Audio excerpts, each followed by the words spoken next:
रामकृष्ण हरी माऊली. चला तर आज आपण जाणून घेणार आहोत अशा एका संताला ज्यांनी दुःखालाच गुरु मानलं, अपमानालाच अलंकार मानलं आणि विठ्ठलाच्या नामात स्वतःला पूर्णपणे विसर्जित केलं. ही कथा आहे संत तुकाराम महाराजांची. ही कथा फक्त इतिहास नाही, ही कथा आहे आपल्यासारख्या सामान्य माणसाच्या जीवनाची. जन्म आणि बालपण. सन 1608च्या सुमारास महाराष्ट्रातील देहू या छोट्याशा गावात तुकाराम महाराजांचा जन्म झाला. वडील बोलोबा आणि आई कनकाई. घराणं व्यापारी.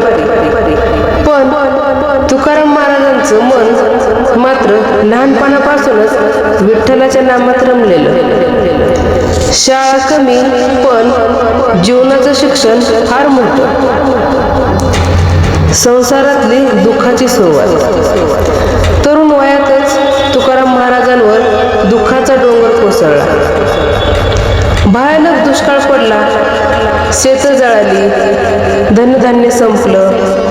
या संकटात त्यांची पहिली पत्नी आणि मुलगा दोघेही काळाच्या पडद्याआड गेले.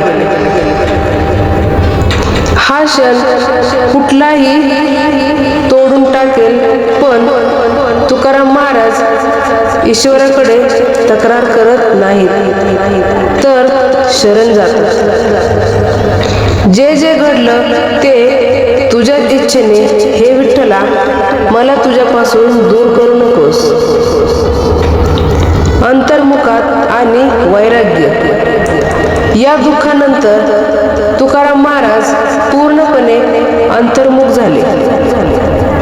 संसार आहे पण आसक्ती नाही, घर आहे पण अहंकार नाही. जे जंगलात, डोंगरात, नदीकाठी बसून विठ्ठलाशी संवाद साधू लागले, त्यातून जन्म झाला अभंगाचा. साधी मराठी पण अर्थ मात्र खोल समुद्रासारखा. अभंग आणि लोकजागृती. तुकाराम महाराजांचे अभंग फक्त भजन नव्हते, ते समाजासाठी आरसे होते.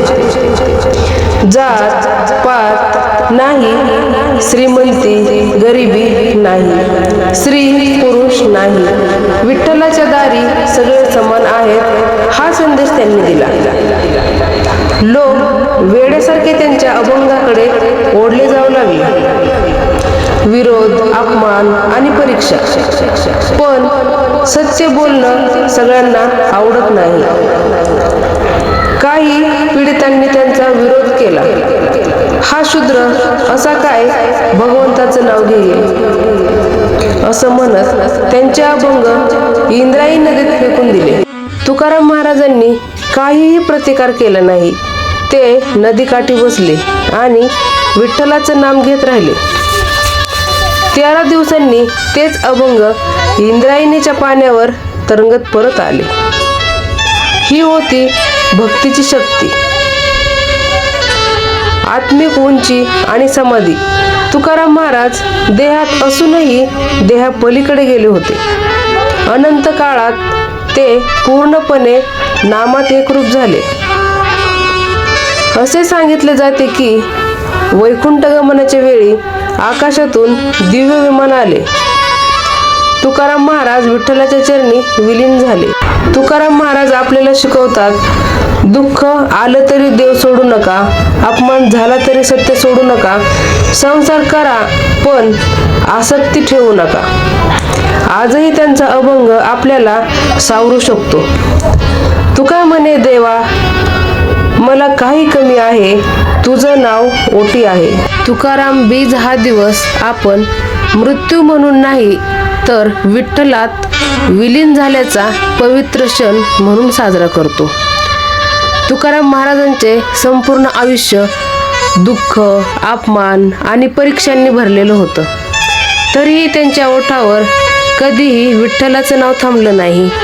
अंतिम काळात आषाढ महिन्यातील शुक्ल पक्षातील द्वितीय म्हणजेच बीज तिथी या दिवशी तुकाराम महाराज पूर्णपणे नामस्मरणात मग्न होते.